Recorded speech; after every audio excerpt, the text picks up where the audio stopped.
The elevator doors opened, and she was already staring at him. Not surprised. Not waiting. Watching. Like she'd been counting his heartbeats the whole ride up. Before Daniel could say a word, she pressed a button on her wheelchair armrest. Behind him, the lock engaged. Thunk. "Don't turn around," she said, her voice flat and cold as a scalpel. "The door won't open. And before you reach for your phone, there's no signal on this floor. I had it built that way." He turned around anyway. She didn't flinch. "My name is Celine Whitmore. I know yours. I know your son's name. I know his diagnosis, his treatment window, and exactly how many days you have left before the hospital closes his case." She tilted her head just slightly. 9 days, Mr. Carr. Sit down. Because what I'm about to offer you will either save your son's life, or you can walk out of here and keep pretending that $11,000 is going to become 94. The food bag was still in his hand. His son was dying on the 4th floor of Northwestern Memorial, and the most powerful woman in Chicago had just locked the door. Drop your city in the comments right now. I want to track every place this story reaches. And if you want to follow Daniel all the way to the end of this, hit subscribe. This one goes deep. The rain came down like it had a grudge against Chicago. Not the soft romantic kind of rain that city poets write about. This was the brutal Midwest kind, sideways, icy, relentless.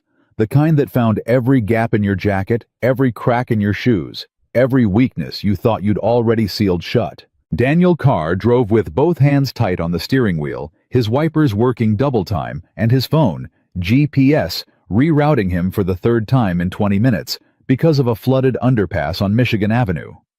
The heated seat in his 2009 Honda Civic had stopped working 2 winters ago. He hadn't fixed it. He hadn't fixed a lot of things. On the passenger seat, folded and refolded until the creases had turned soft, was a hospital billing statement. He didn't need to open it. He had the number memorized. $94,200, due in 9 days. His son's name was Caleb, 6 years old, brown eyes that still lit up for cartoon dogs and blueberry pancakes. A kid who 3 months ago could outrun his father across a park lawn and still have breath left to laugh. Now Caleb spent most of his days in a hospital bed on the 4th floor of Northwestern Memorial, hooked to an IV drip, his immune system eating itself from the inside out. A rare autoimmune disorder that the doctors explained carefully, and that Daniel understood only in the most fundamental, devastating way.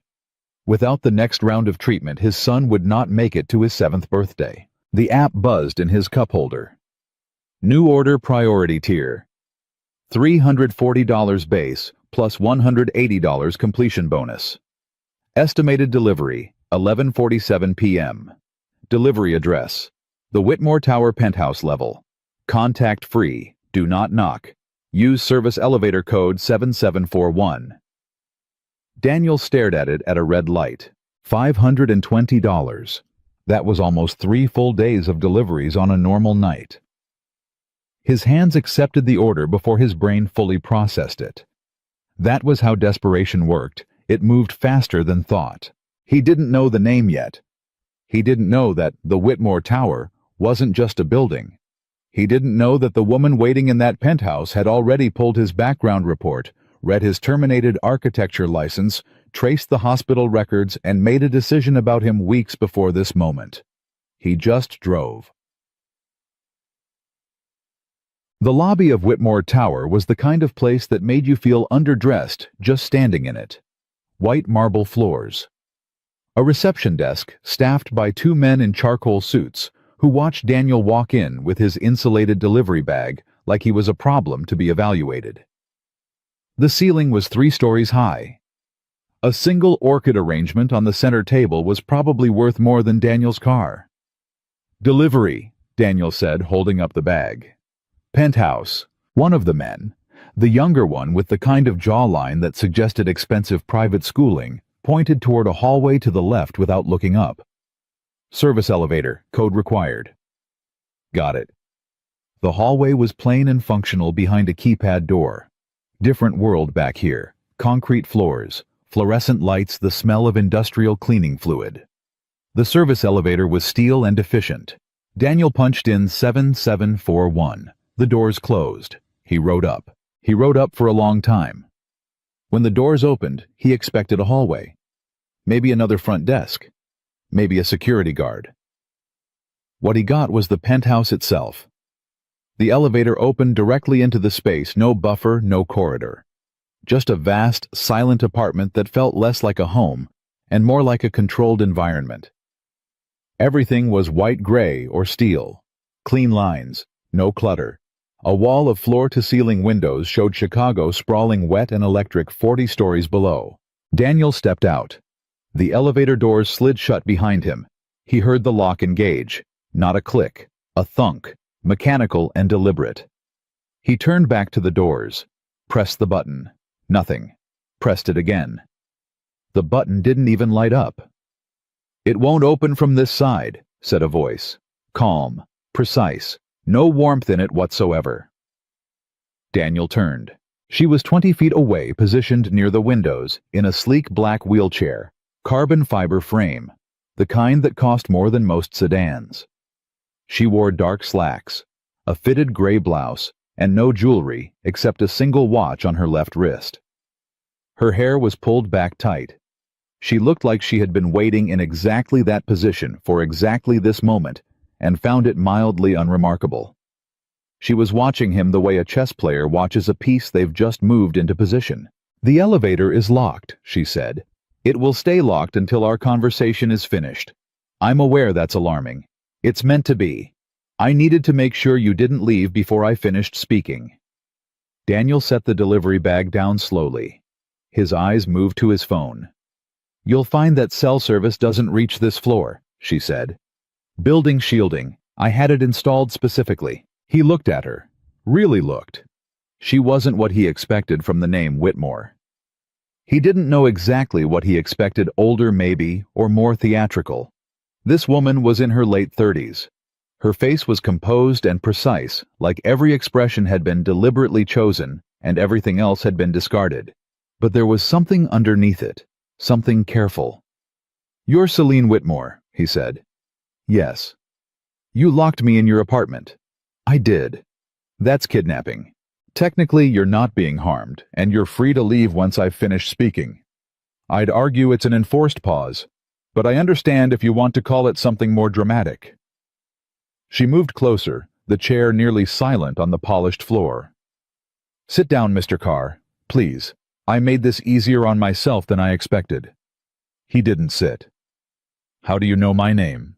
"I know considerably more than your name." She stopped about 8 feet away and looked at him with those measuring eyes.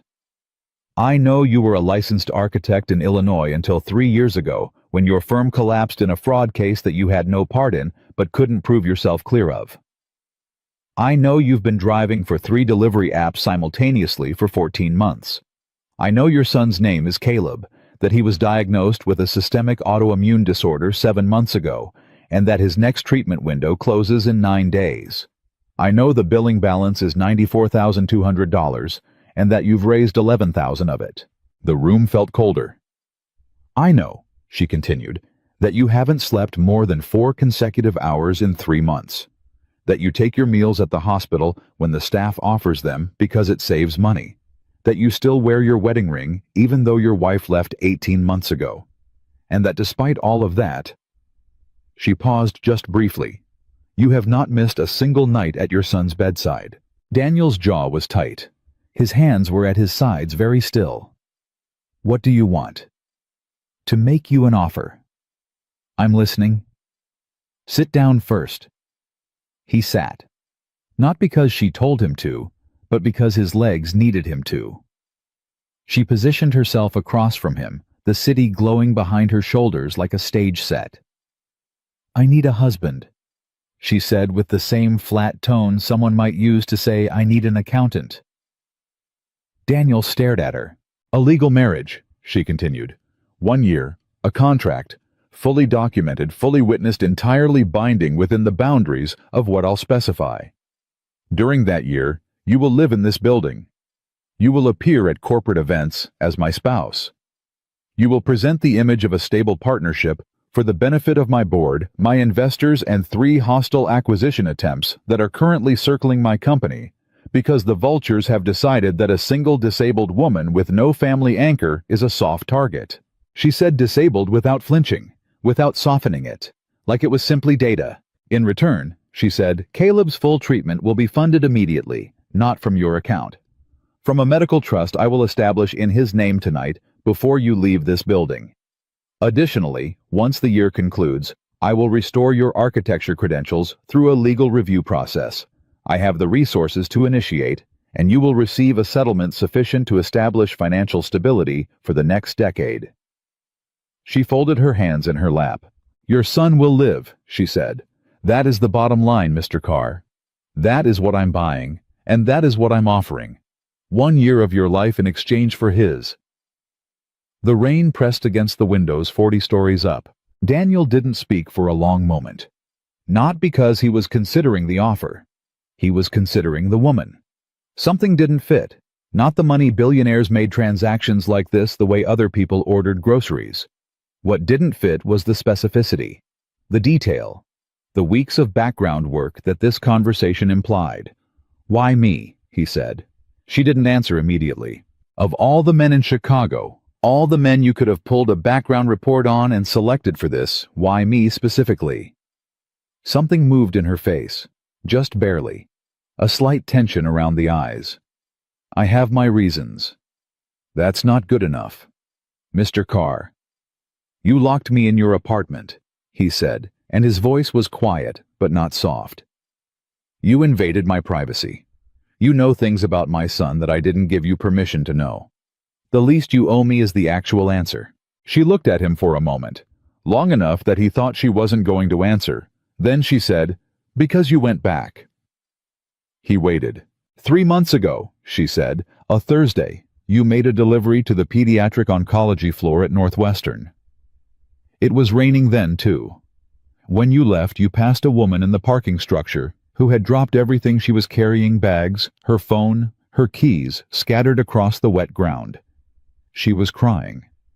She didn't ask for help. You stopped anyway.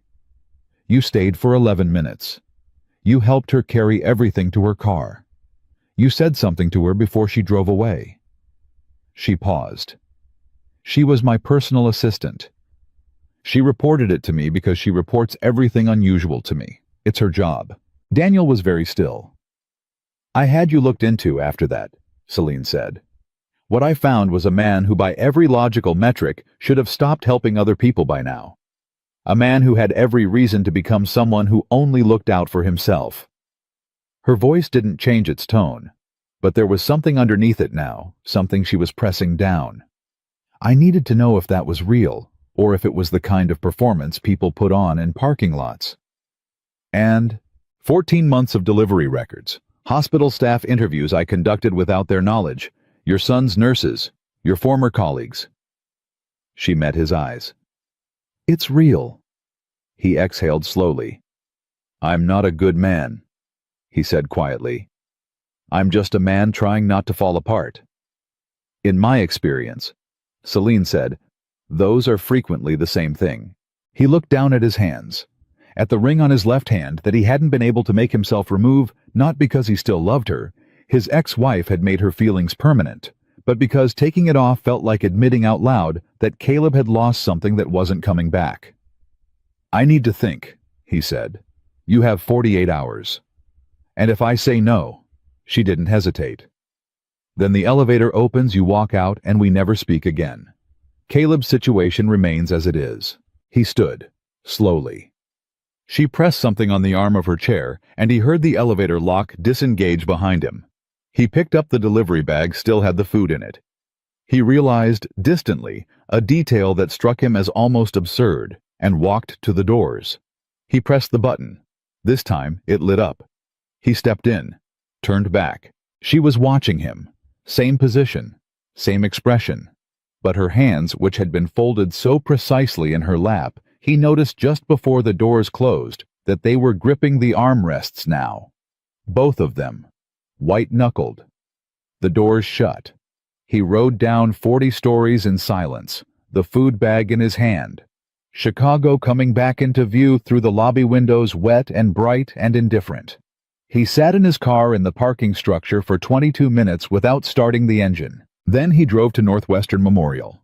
He took the elevator to the 4th floor. He walked to room 412 and stood in the doorway for a moment looking at his son, small and pale against the hospital pillow. One arm taped to an IV line, breathing slow and steady in sleep. Daniel sat in the chair beside the bed, took his son's free hand gently, and stayed there until morning. He already knew what he was going to do. He'd known the moment she said, "Your son will live." The only question left was whether he could survive a year inside the world of a woman who locked doors to get what she needed, knew everything about him already, and gripped her armrests like that when she thought no one was watching.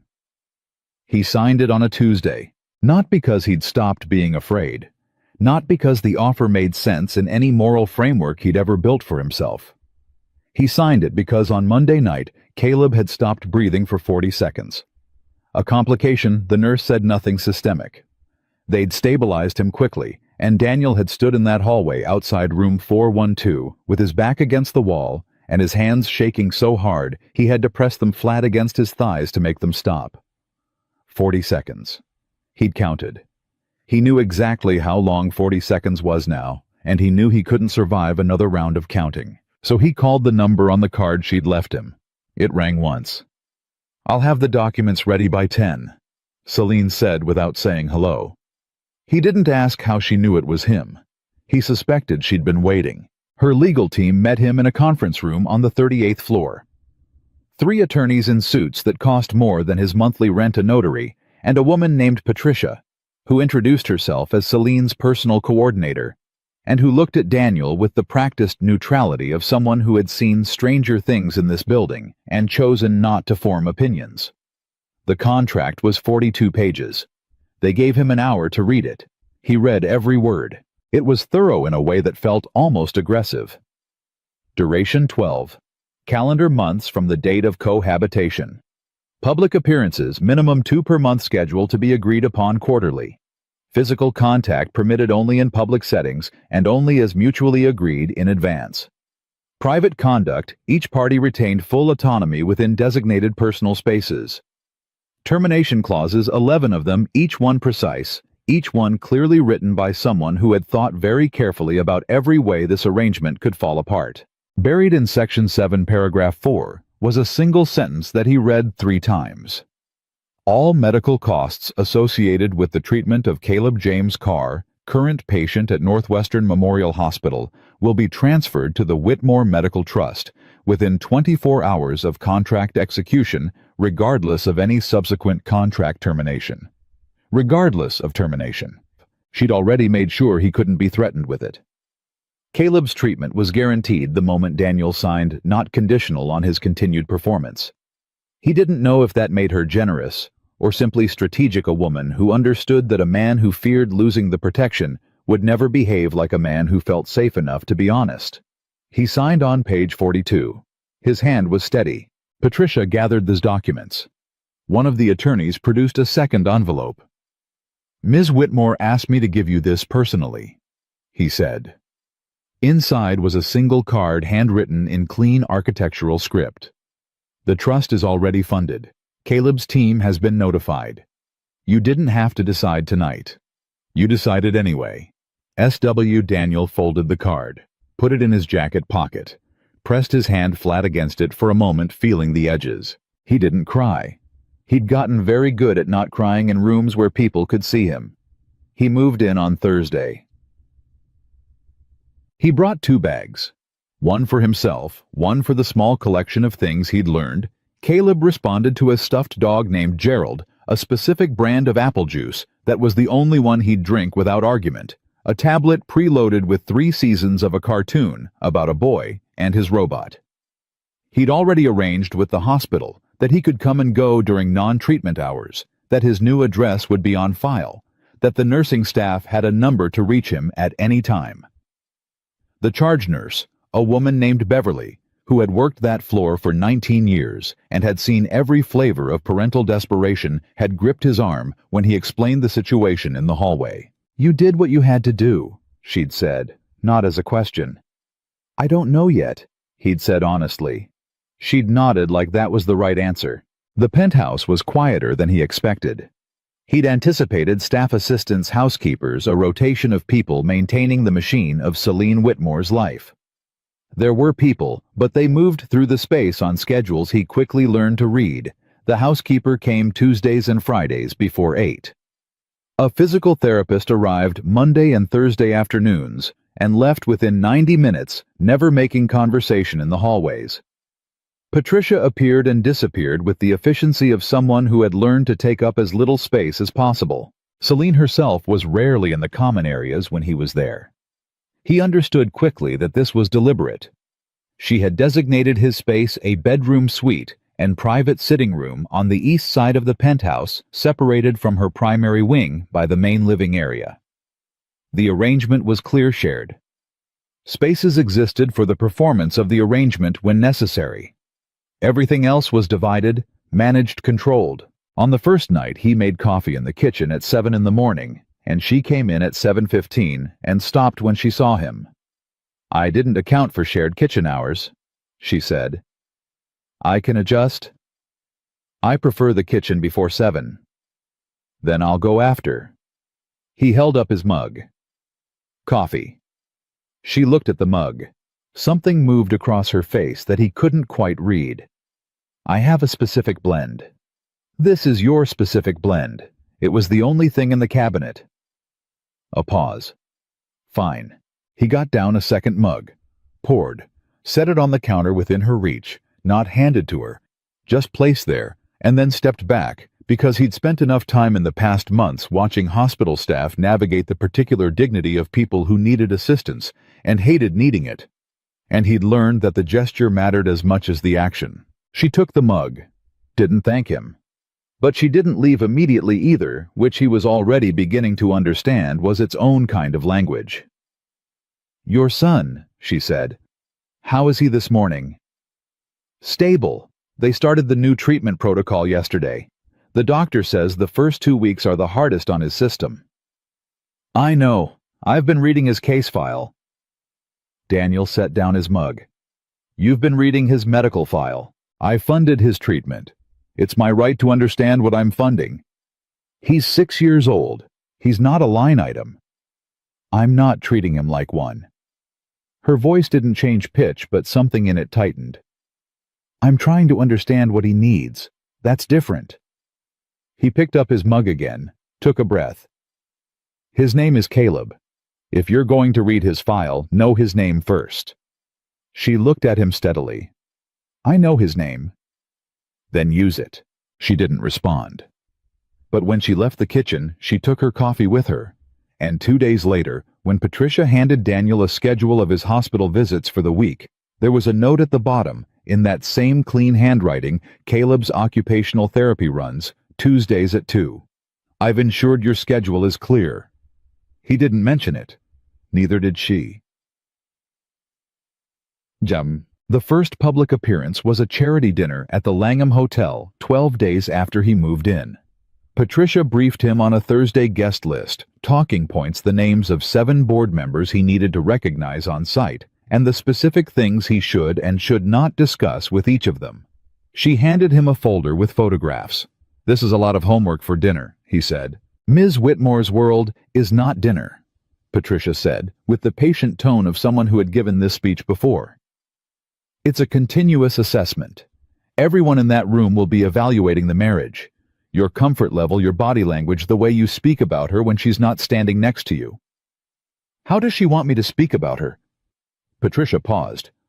Honestly, Mr. Carr, I don't think she's thought that far ahead. He wore a suit he'd owned since his architecture days. It still fit, which surprised him. He'd assumed grief and hospital cafeteria food would have changed his shape more than it had. He met Celine in the main living area at 6:30. She was in a different chair tonight, a manual push model, more formal somehow, the frame polished to a high shine, wearing a black gown that was structured and precise and left no question about who was in charge of her own image. Her hair was down for the first time he'd seen. She looked at his suit. That'll work, she said. High praise. Don't push my chair, she said. Don't speak for me. Don't put your hand on my shoulder unless I initiate contact first. Don't tell anyone how we met. What do I say if they ask? That it was private and you prefer to keep it that way. People respect privacy when it sounds like a choice rather than a secret. Got it. He walked beside her through the lobby, through the car entrance into the back of a town car that had been waiting with the partition already up. They rode downtown in silence for 3 minutes. Then she said without looking at him, "You look like you've done this before." Done what? Performed. He thought about it. I used to present architectural proposals to rooms full of people who'd already decided they didn't like what I was about to show them. You learn how to read the room and stay steady anyway. She was quiet a moment. That's actually useful. Glad my professional trauma has an application. She didn't laugh, but the corner of her mouth moved, just barely, just once. At the hotel, it started the moment they entered. He felt it, the shift in the room's attention, the way conversations paused and reformed, the particular social electricity of a public figure appearing in an unexpected configuration. Celine Whitmore, who had not attended a function with a companion in 3 years, arriving with a man. A tall man in a suit that wasn't new, with a face that didn't belong in this room, and clearly knew it, and didn't appear to care. A board member named Hartwell reached them within 4 minutes. 60s, silver-haired, the kind of handshake that was its own assessment. "Celine, you look well." He looked at Daniel. "And this must be my husband," Celine said with a completeness that closed the question entirely. Daniel extended his hand. "Daniel Carr. Good to meet you." Hartwell shook it, smiling with his mouth. "I wasn't aware. We kept it private," Daniel said. "We're both people who prefer things that way." Hartwell looked between them, looking for the seam, looking for the place where the story didn't hold together. Daniel met his eyes and thought about Caleb's face when he slept peaceful in a way the waking hours weren't, and stayed exactly as steady as he'd learned to be in rooms that had already decided something about him. "Of course," Hartwell said finally. "Congratulations to you both." They moved on. As they crossed the room, Celine said quietly, without turning her head, "That was well handled." "He was looking for a reaction," Daniel said. "Everyone in this room is looking for a reaction. That's what they're here for." "Then we'll disappoint them." She glanced up at him. Quick, unguarded, the kind of look that happened before a person had time to decide whether to give it. Then she looked away. "Yes," she said. "We will." The dinner lasted 3 hours. He stayed close, but not hovering, spoke when spoken to with the ease of a man who had nothing to hide, because the thing he was hiding was simply a legal document, and those he'd learned were a lot less visible than guilt. He watched how she worked the room from her chair, the way she never let anyone stand directly above her for long, how she angled conversations so she controlled the sight line, the precision with which she deployed warmth when she needed it, and withdrew it when she didn't. She was extraordinary at it, and it cost her. He could see that. Not obviously, not in any way the room could read, but in the set of her jaw by hour 2, the slight change in how she held her shoulders. She was running a performance that was also an endurance test, and she'd been running it alone for years. On the way back in the town car, she didn't speak for the first several minutes. Then she said, "You watched me." "Yes." "Most people look away." "I know." "Why didn't you?" He considered the honest answer. "Because I wanted to understand who I'm doing this with. Not who you are in the press. Who you actually are when you're working hard at something." Silence. "And," she said, and something in the word was careful. Careful in a way that meant she didn't ask questions like that often. "You're the strongest person in every room you enter," he said. "And you're exhausted by it, and you'd rather collapse alone than let anyone close enough to catch you." He paused. "That's not a criticism. It's just what I saw." She didn't respond. They rode the rest of the way back in silence. But when the elevator opened into the penthouse and she moved toward her wing, without looking at him, she stopped halfway across the room. Didn't turn around. "Caleb has an appointment with the new specialist on Friday," she said. I've arranged for my driver to take you. He'll wait and bring you back." She moved on before he could answer. Daniel stood in the middle of the vast white room for a moment, the city glowing 40 stories below, and thought about a woman who gripped her armrests when she thought no one was looking and offered her driver, instead of saying thank you, and read his son's medical file at night, because she'd learned that understanding was the only form of caring she trusted herself to give. He went to bed wondering what had happened to her that made love feel that dangerous. And he thought not for the first time since he'd stepped into this building that whatever it was, she was still carrying it. Every single day. Fully alone. Caleb came home not home, but to the penthouse, which was not the same thing, and all three of them knew it 6 weeks after the new treatment began. It was Beverly's idea, actually. The charge nurse had pulled Daniel aside on a Wednesday morning and told him with the directness of someone who had 19 years of watching families navigate impossible situations that Caleb was responding well enough to the protocol that supervised overnight stays outside the hospital were now medically permissible, and that in her professional opinion, a 6-year-old boy who had spent the better part of 4 months in a hospital bed needed to remember what a kitchen smelled like. "He asked me yesterday if all houses have the same ceiling," Beverly said. That's when I knew.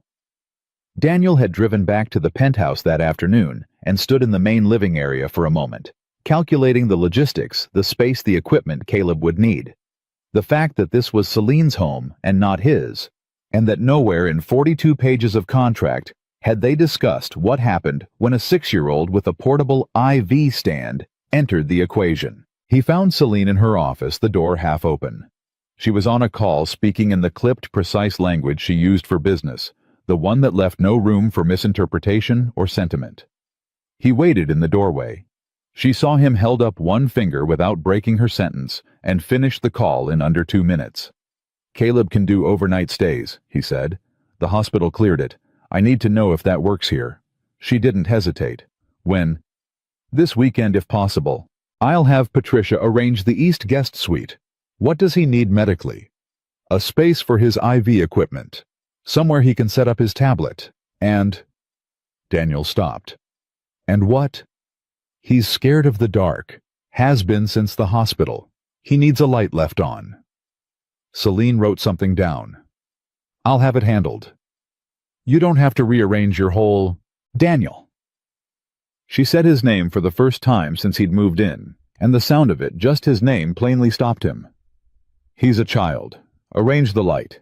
He did. Caleb arrived Saturday morning in Beverly's personal car because Beverly had insisted on driving him herself, which Daniel suspected had less to do with protocol and more to do with the fact that Beverly had spent 6 weeks reading to Caleb on her breaks and was not prepared to hand him off to a stranger.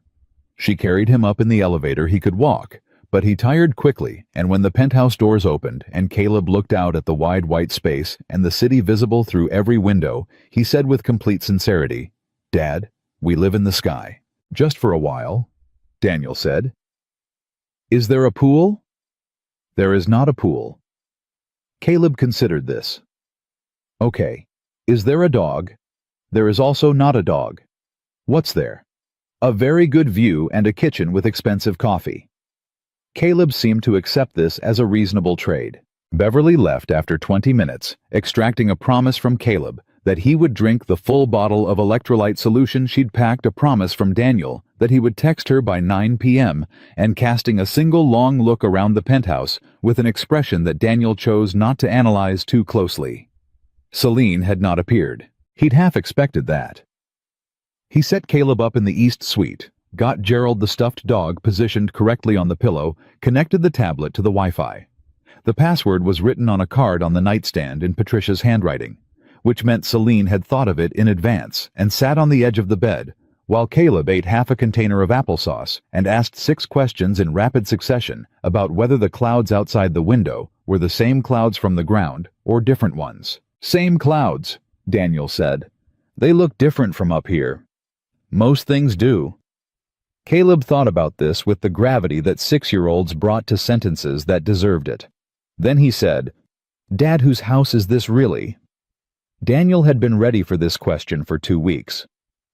"A woman named Celine. She's letting us stay here while you get better.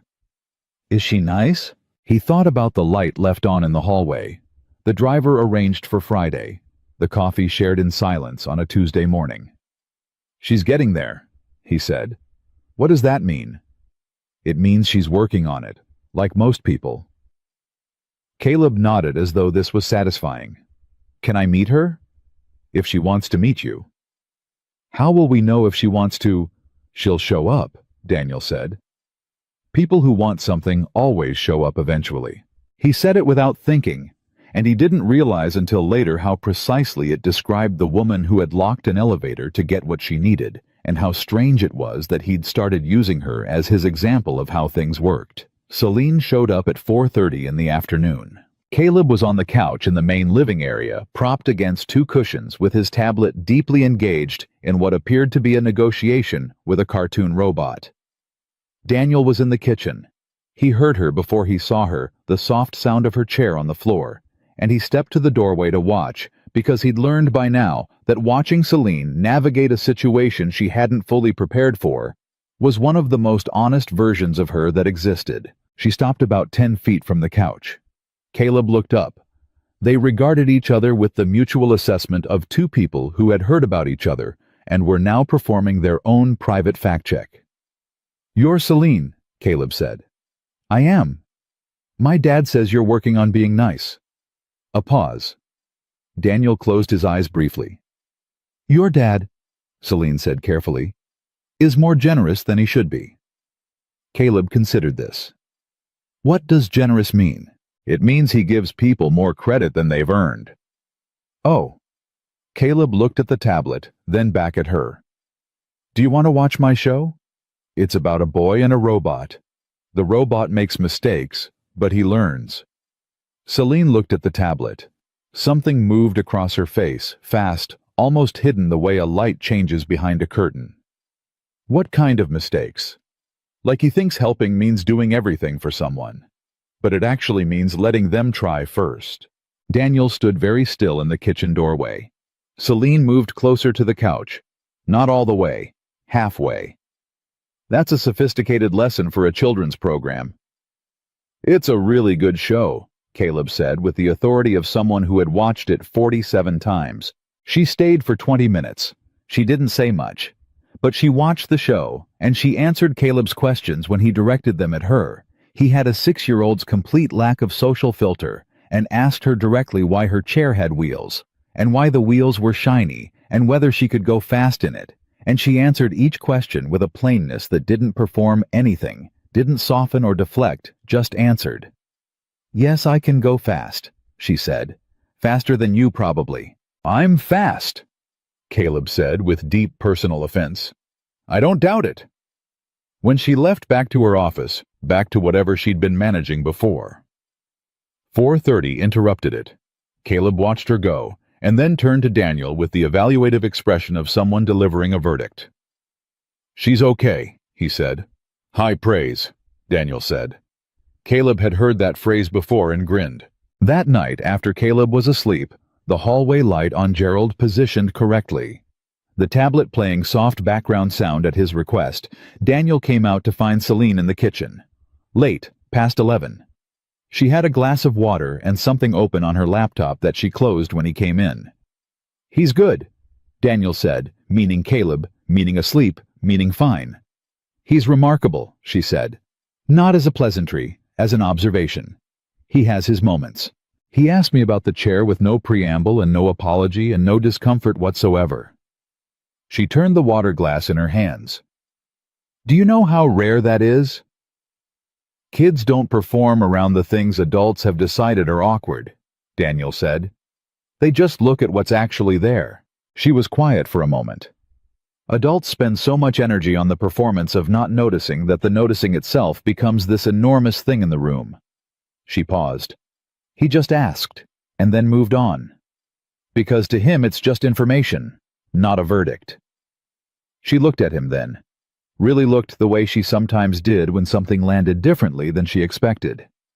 You're doing that thing again, she said. What thing? Where you say something simple that turns out not to be simple at all. He leaned against the counter. "I used to be an architect," he said.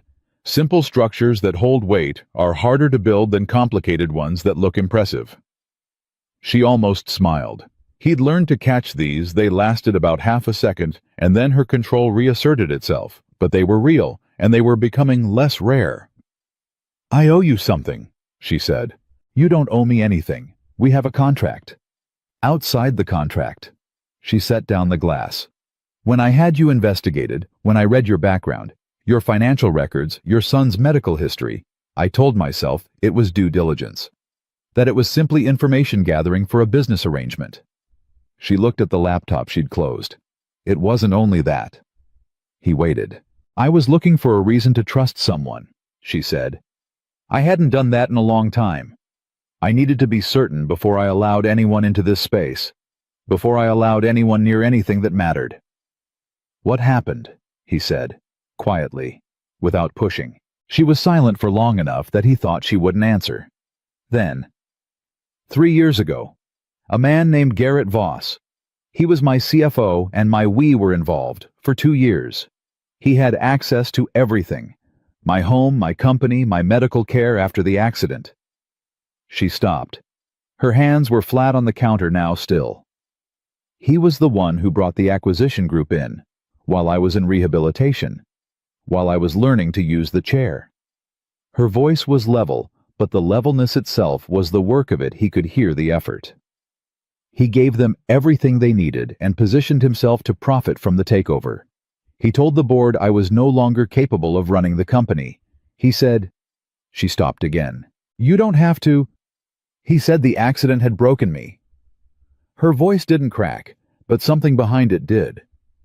"That I was emotionally unfit, that what had happened to me had made me less than what the company needed."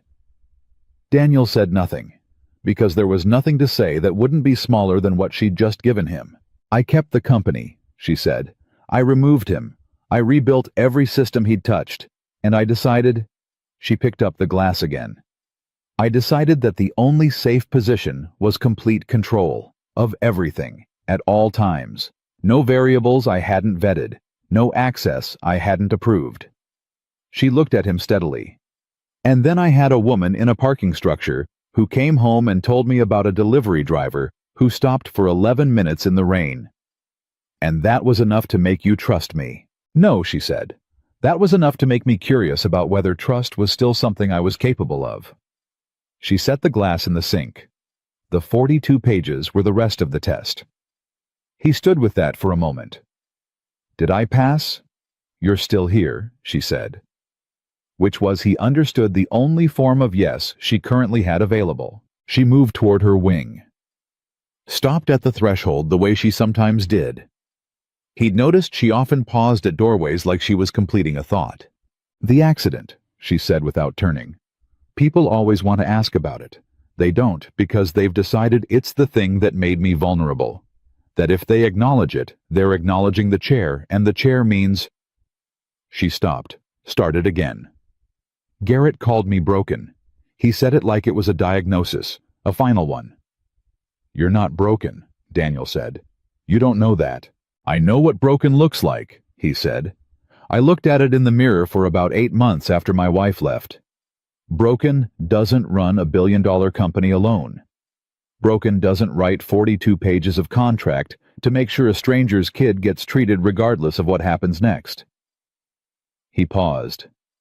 "Broken doesn't keep showing up." She was very still in the doorway. "You keep showing up," he said. "Every single day. That's not broken. That's just a person, doing the hard thing." She didn't turn around, but he saw her hand where it rested on the doorframe press briefly against the wood, like she was steadying herself. "Good night, Daniel," she said. "Good night, Celine." She went to bed. He stood in the kitchen for a while in the quiet of the building, thinking about walls. Not the architectural kind, though he knew those well knew how to read the load they carried, knew that the ones that looked the most solid were often the ones most precisely concealing a structural need. He thought about the walls people built instead. The careful, expensive, meticulously maintained kind. The kind that took years of specific pain to construct, and he thought that sometimes all it took to understand someone's wall was to stop pretending it wasn't there. He turned off the kitchen light, checked the hallway light outside Caleb's room, still on soft and steady. He went to bed thinking that this building, this cold, white, controlled space 40 stories above a city that didn't stop for anyone, was becoming against every reasonable expectation. Something that felt increasingly like a place where true things got said. He didn't know what to do with that yet. But he stopped being afraid of it somewhere around the time he turned off the light. The invitation came on a Thursday, printed on paper, that probably cost more per sheet than Daniel's old monthly grocery budget, embossed with the seal of the Meridian Group, the most powerful private equity consortium in the Midwest. A black-tie gala at the Chicago Cultural Center. Every board member, Celine had every investor she'd cultivated over 15 years of building Whitmore Industries from a regional firm into something that made other CEOs nervous when they saw her name on a guest list. Patricia delivered it with the particular energy of someone delivering news they knew would complicate things. "She's already confirmed attendance," Patricia said. "She wanted you to know the dress code before she asked." She asked. Patricia looked at him. She had me ask, which for reference is the closest she gets. He went. Of course he went. That was the arrangement, and by month 3, the arrangement had become less of a performance and more of a pattern, one that felt in the way that genuinely dangerous things often did, almost natural. What neither of them had accounted for was Marcus Vail. Daniel didn't know the name until the night itself. He learned it the way you learn the names of things that hurt you fast and too late to matter. Vail was 45 silver at the temples, the kind of man who had learned to make rooms feel smaller just by entering them. He ran a competing acquisition group called Vail Capital, and he'd been circling Whitmore Industries for 18 months, and he had the eyes of someone who had decided the evening had a specific purpose before it began. Daniel clocked him within the first 20 minutes, not because he knew who he was, but because of the way the man watched Celine from across the room. Not with interest, with calculation. The dinner itself was manageable. Daniel had gotten better at this at the particular performance of being a man who belonged in a room he'd never expected to stand in. He knew the names now, knew the dynamics, had learned to read a conversation the way he used to read a blueprint, looking for where the weight was actually being carried versus where people assumed it was. Celine was extraordinary. She always was. She moved through the room with the absolute precision of someone who had decided long ago that a wheelchair in a room full of standing people was either an obstacle or an advantage, and had chosen advantage so completely that the choice was now invisible. They were between the dinner course and the speeches when Vail approached. He came directly. No social meandering, no warm-up conversation with adjacent guests. He walked to where Daniel and Celine stood near the edge of the room, and he smiled the smile of a man who'd already won something. "Celine," he said, "you look well. Marriage clearly agrees with you." "Marcus." Her voice was perfectly even. "I didn't know you'd been confirmed. Last-minute addition. I hope that's all right." He turned to Daniel with an extended hand. "Marcus Vail, and you must be the husband." Daniel shook it. "Daniel Carr." Carr. Vail repeated the name like he was testing its weight. "Former architect, I believe. Before the firm collapsed."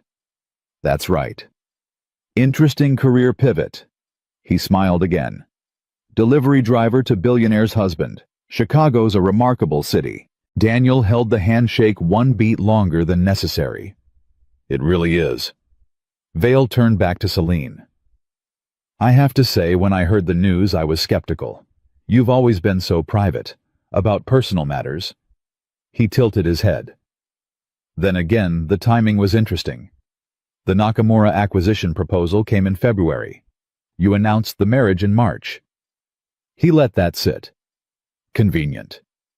"Most good decisions are convenient," Celine said. "That's often what makes them good decisions." Vail nodded slowly, still smiling. "Of course." He looked at Daniel again. "Mr. Carr, I'd love to speak with you privately at some point this evening. I believe we may have some common interest to discuss." Daniel looked at him. "I doubt that." You might be surprised. He touched 2 fingers to his lapel in a gesture that managed to be both casual and deliberate. Enjoy the evening. He walked away. Celine said nothing for 15 seconds. Then quietly, without moving her head, "He's already done something. He didn't come over here to provoke us. He came over to confirm we'd react." "What do you mean?" "He smiled when you said you doubted having common interests. That's not the smile of someone who's been rebuffed." She turned slightly, scanning the room. "That's the smile of someone who's already moved a piece and is watching to see when we notice." Daniel followed her eyeline.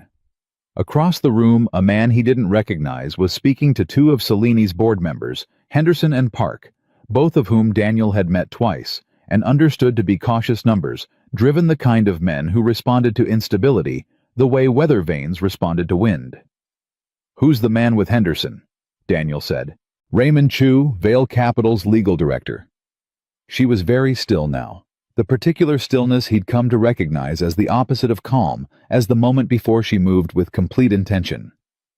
"He's not here for dinner." The speeches began. They sat.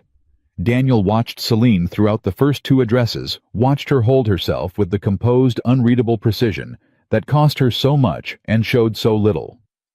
While behind her eyes, something was working very fast. He'd learned to see that too. The gap between her face and what was happening behind it. It was during the 3rd speech, a tribute to Whitmore Industries' community development program of all things, that Vale made his move. A screen descended behind the podium. The presenter, clearly confused, stepped back. The room shifted. On the screen appeared a document blown up large enough to read from the back of the room. A financial transfer record. Numbers. Account names. And at the top, in clean corporate font, Whitmore Personal Services, rendered Car Daniel J. The number was significant. The date was 4 months ago, 2 weeks before the marriage announcement. The room went very quiet. Vale's voice came from somewhere near the center, calm and carrying. "I think before we celebrate Ms. Whitmore's civic contributions, we owe her investors a conversation about the nature of her most recent personal arrangement." Daniel felt the room turn. Felt it the way you felt weather changing. Not the rain itself, but the pressure shift before it, the way the air changed character entirely. He looked at Celine. She was sitting completely still. Her face had gone to its most controlled place, the mask she wore when she needed to be unreadable, the one that had taken years of specific pain to build, and that she deployed now with the precision of someone who had no other defense available. But her hands were on her armrests. Both of them. Gripping. Board members were murmuring. Henderson had his phone out. Park was leaning toward the man beside him. Across the room, 3 of the largest institutional investors had turned to each other with the particular body language of people who have just been given a reason to do something they were already considering. A woman near the front said loud enough to carry, "Is that a payment record?" Vale's voice again.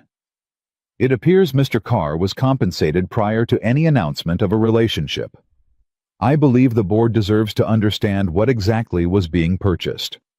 Someone else. "Celine, what is this?" She didn't answer immediately. Not because she didn't have an answer.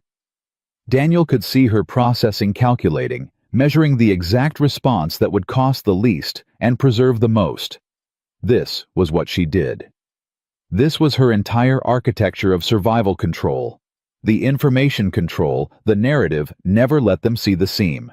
And it was failing. Right now, in real time, it was failing because Vale had moved faster, and she hadn't seen it coming, which meant something in her intelligence network had been compromised, and that realization was happening behind her eyes simultaneously with everything else, and it was too much at once, even for her. Daniel stood up. He didn't plan it. Later, he would not be able to identify the exact moment the decision was made, because it didn't feel like a decision. It felt like the only available direction, the way a door feels when every other wall is solid. He stood up and he turned to face the room, and he spoke loudly enough that the murmuring stopped. "My name is Daniel Carr," he said. "Former licensed architect, current husband. And I'd like to address what's on that screen." The room looked at him. All of it. That payment, he said, is real. That money went from Celine Whitmore's personal account to a medical trust in my son's name. My son is 6 years old. He has a systemic autoimmune disorder. He was hospitalized for 7 months. He paused. Let that breathe. That money funded his treatment. The murmuring shifted register. Now here is what Mr. Vale would like you to conclude from that document: that Celine paid me to be her husband, that our marriage is a financial transaction, that she's so desperate for corporate cover that she went out and bought herself a man. He looked across the room at Vale, who had the stillness of someone recalibrating very quickly. Here is what that document actually shows: that Celine Whitmore found out my son was dying, and she funded his treatment before I agreed to anything, before I signed anything, before I moved one piece of my life into hers. He felt the room shift again, different direction this time. The trust was established with one condition in the contract, he continued: that the funding was guaranteed regardless of whether I stayed, regardless of whether the arrangement continued, regardless of any outcome. He turned slightly so that what he said next was partly to the room and partly honestly to her. She made sure my son was protected even if I walked away. That is not a woman purchasing a service. That is a woman who, even inside a business arrangement, could not stop herself from doing the right thing when a child's life was at stake. The room was quiet now, genuinely quiet. I didn't know about the full structure of the trust until our attorney explained it to me 2 months in, Daniel said. She hadn't told me. She didn't tell me because she didn't do it to leverage me. She did it because... He stopped, looked at her. She was looking back at him, and the mask was gone. Not fallen gone. Just completely, for the first time he'd ever seen it, not there. She did it because that's who she actually is, under everything she's had to build, to survive people like Marcus Vale. He sat down. The silence held for 3 more seconds. Then Henderson said from across the room in the measured tone of a man who understood very clearly what had just happened: Marcus, I'd like to see the full provenance of that document. Tonight, before anyone leaves. Vale's voice, when it came, had lost its carrying quality. The document speaks for itself. Documents speak for their sources, Park said. Who gave this to you? That's not relevant to. It's entirely relevant. Henderson stood.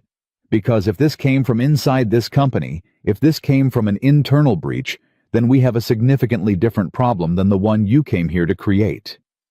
He looked at Vale with the flat assessment of a man who had been in enough rooms to know when someone had overplayed a hand. Celine, I apologize for the disruption. She found her voice. It was steady. Of course it was. She would make it steady if it killed her.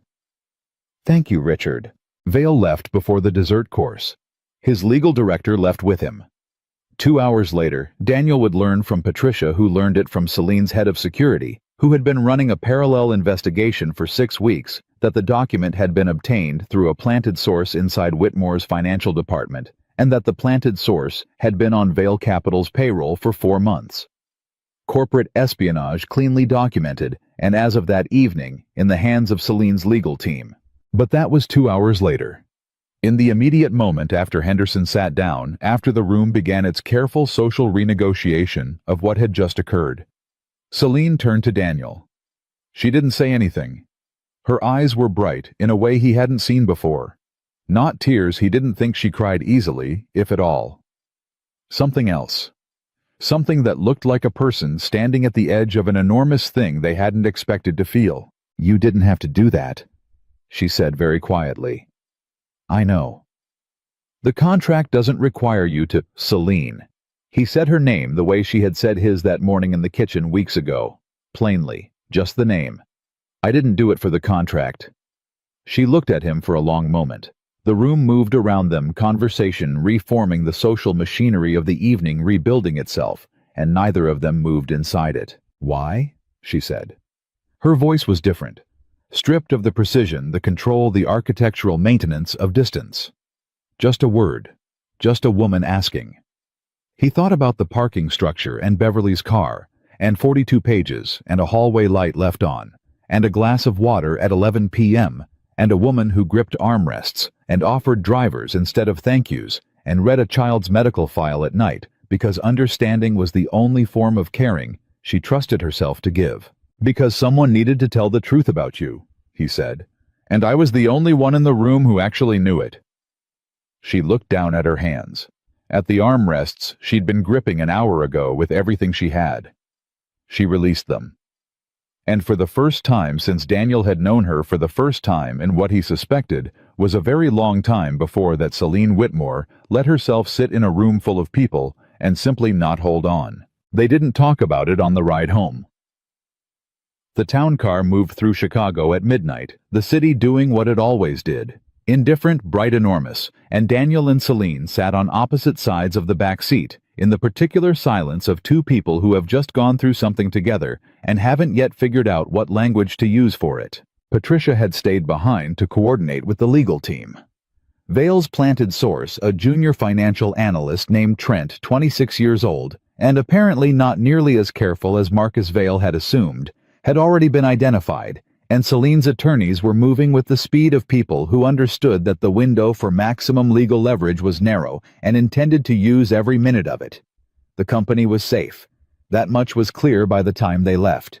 What was not clear, what sat between them in the back seat like a third passenger, was everything Daniel had said in front of 200 people, and what it meant that he'd said it, and what it meant that she had let him. He looked out his window. She looked out hers. When the elevator opened into the penthouse, she moved toward her wing, and he moved toward his, and that was normal. That was the pattern they'd built the architecture of managed distance that had held for 3 months. He was halfway across the main room when she said his name. "Daniel." He stopped, turned. She was in the middle of the room, not moving toward him or away, just stopped, like she'd said his name before she'd decided what came after it. "What you said tonight," she started. "You don't have to." "I do." She pressed forward, overriding him not unkindly. "I have been going over it in my head since you sat back down. Every word. I've been trying to find the calculation in it, the angle, the reason that made sense in terms of the contract, in terms of your own protection, in terms of what you stood to gain from defending me publicly that way." She stopped. Her hands were in her lap still, not gripping, just still. "I can't find one." "There isn't one," he said. "I know." She said it like the knowing was the hard part. "That's what I can't. That's what I don't know how to." She stopped again, and he watched her, this woman, who chose every word with the precision of an engineer choosing load-bearing materials, struggle for language.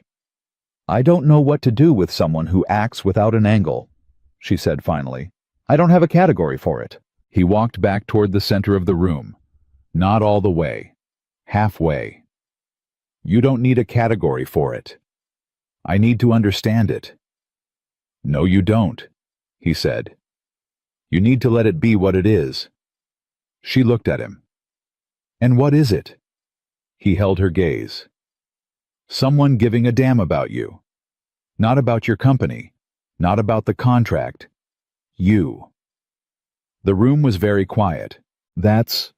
She stopped, started again. "People have given a damn about me before. For what I could do for them. For what I represented. For what access to my life provided." Her voice was level, but he could hear now, after 3 months of learning her frequencies, that level was the work and not the truth underneath it. "Garrett gave a damn about me for 2 years. Right up until it was more profitable not to." "I know," Daniel said. "So you understand why I can't simply accept that what you did tonight was uncomplicated." "It was completely uncomplicated," he said. "That's what I'm telling you. Not everything is a transaction, Celine. Some things are just what they are." She looked down at her hands, up at him, down again. He'd seen her face do 100 things in 3 months, compose itself. Calculate, perform, endure.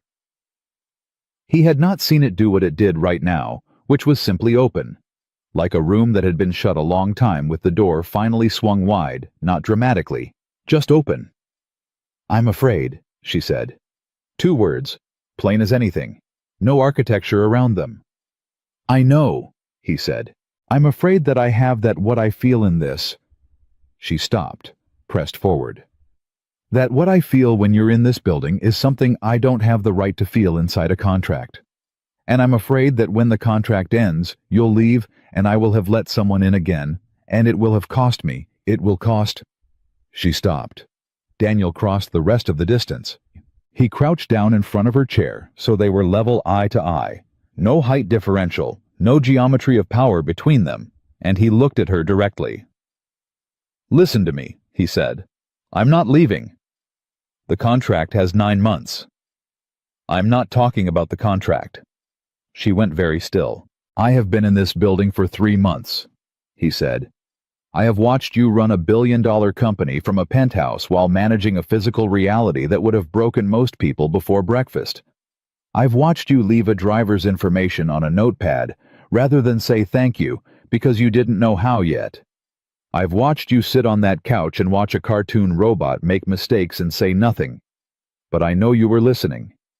I've watched you learn my son's name and use it every single time without exception from the moment I asked you to. He paused. I'm not in this building because of a contract anymore. I need you to understand that. Her eyes were bright again. The same way they'd been at the gala, not tears, or not only, but something larger than tears. Something that looked like a person standing at the edge of their own life and realizing it had changed shape without them fully noticing. You deserve someone without all of this, she said. Her voice was barely above quiet. Someone uncomplicated. Someone whose life doesn't come with boards of directors and legal threats and... She gestured small and tired at the chair at herself at all of it. You know what my life comes with, he said.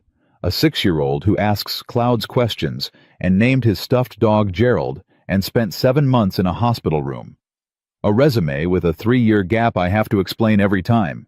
An ex-wife and a wedding ring I wore too long because taking it off felt like another loss I wasn't ready for. He looked at her steadily. Nobody's life is uncomplicated. The only question is whether the complications are worth it. And mine are... You are, he said.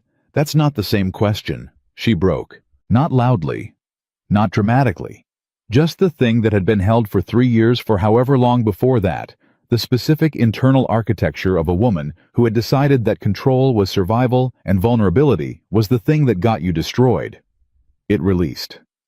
Her face crumpled, just for a moment, and she pressed one hand over her mouth and her shoulders shook once, and Daniel didn't say anything, didn't move toward her or away, just stayed exactly where he was crouched in front of her level present, and let her be a person who was breaking without making her perform recovery from it. When she steadied, and she did, because she was who she was, she lowered her hand. Her eyes were wet. She didn't apologize for it. I don't know how to do this, she said. Neither do I, he said. We'll figure it out. That's not a plan. No, he agreed. It's better than a plan. It's a decision. She looked at him for a long moment. Then slowly she reached out and took his hand. Not dramatically. Just took it the way you take something you've needed for a while and finally stopped pretending you didn't. He held it. They stayed like that for a while in the quiet of the penthouse, the city spread out below them in every direction, neither of them speaking, because there was nothing left that needed saying tonight. In the weeks that followed, things changed in the way that real things change, not all at once, not cleanly, but in accumulation. Small, irrevocable degrees. Caleb's specialist confirmed at his 8-week review that the treatment was working. The word she used was responding, and she used it carefully the way doctors used good words carefully, not wanting to build a structure on uncertain ground. But she said it, and Beverly, who had driven Daniel to the appointment, even though he hadn't asked her to, gripped his arm in the hallway the same way she had months ago, and this time he didn't say, I don't know yet. He said, yeah. Beverly nodded. That was enough. Celine came to the next appointment. She didn't announce it. She was simply in the lobby of Northwestern Memorial when Daniel and Caleb arrived in the chair with the carbon fiber frame, wearing the same composed expression she brought to board meetings, which Daniel had come to understand meant she was feeling something significant and had decided to show up anyway. Caleb saw her from across the lobby and said, Celine, with the uncomplicated delight of a child who had decided without ceremony that a person mattered to him. She crossed the lobby to meet them. "How are you feeling?" "I threw up this morning," Caleb said with the frankness of someone reporting weather. "That's unpleasant." "Yeah, but Dad made eggs after and I kept those." "That's a victory. That's what Dad said." He looked at her with the evaluative expression he'd used the first day. "You came." "I came," she said. "Because you wanted to." She glanced up at Daniel briefly, then back at Caleb. "Because I wanted to." Caleb nodded, satisfied. He took 3 steps toward the elevator, then turned back. "Celine, do you want to hold my hand? The elevator here is really slow, and I don't like waiting." Something moved across her face so fast that most people would have missed it. Daniel didn't miss it. She held out her hand. Caleb took it entirely unself-consciously and pressed the elevator button with his free one. Daniel walked beside them, and the 3 of them waited for the slow elevator in the lobby of Northwestern Memorial. And nobody said anything, because nothing needed saying. The elevator came. They rode up. The specialist's name was Dr. Yoon, and she had the energy of someone who chose pediatric medicine because she genuinely preferred the company of children to most adults. She shook Celine's hand without blinking at the chair, spoke to Caleb directly, during the examination with the respect of someone who understood that patients were people regardless of age, and delivered her update with the careful optimism that Daniel had learned to read accurately over 7 months. "He's responding well," she said. "Better than the initial projections suggested. We want to continue the current protocol for another 3 months and then reassess, but—" She looked at Caleb, who was examining a model of a human knee on the counter with deep personal interest. "I think we're on the right track." Daniel exhaled, slow and long. On the way out in the parking structure, Caleb fell asleep in the back seat within 4 minutes. Gerald under one arm, the apple juice Beverly had packed untouched in the cup holder. Daniel drove. Celine was in the passenger seat. She'd started doing this on longer drives, taking the passenger seat rather than sitting separately in back, which was a small thing that was not a small thing. They rode in silence for several minutes. Chicago moved past the windows. "Thank you for coming today," he said. "I wanted to be there." "I know. Thank you anyway."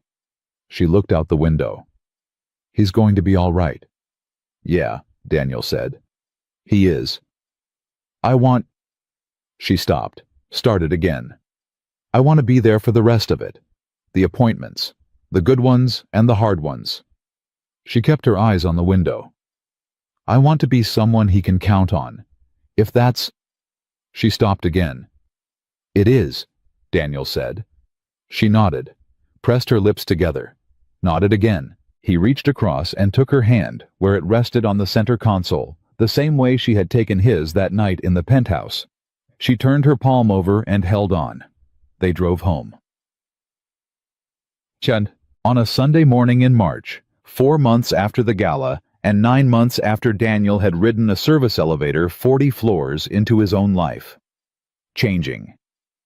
Celine came into the kitchen at 7 a.m., her time before his, and set an envelope on the counter. He looked at it. "What is this?" "Open it." He opened it. Inside was the contract, all 42 pages, original copies, both signatures on the final page. And across the face of the document, in her clean architectural handwriting in ink, 2 words: Void. S.W. He looked up at her. "It has 3 months left," he said. "I know. We agreed to 12 months. "I know what we agreed to." She met his eyes. "I'm ending it early. I'm releasing you from the remainder." He set the pages down on the counter. "And if I don't want to be released—" "That's not the contract doesn't have a provision for—" "I'm not talking about the contract, Celine." She looked at him. The morning light came through the windows. She was in a simple gray shirt, her hair loose the way he'd come to know she wore it on the days she wasn't performing anything for anyone. And she looked not smaller than she did in boardrooms, not less than. Just real.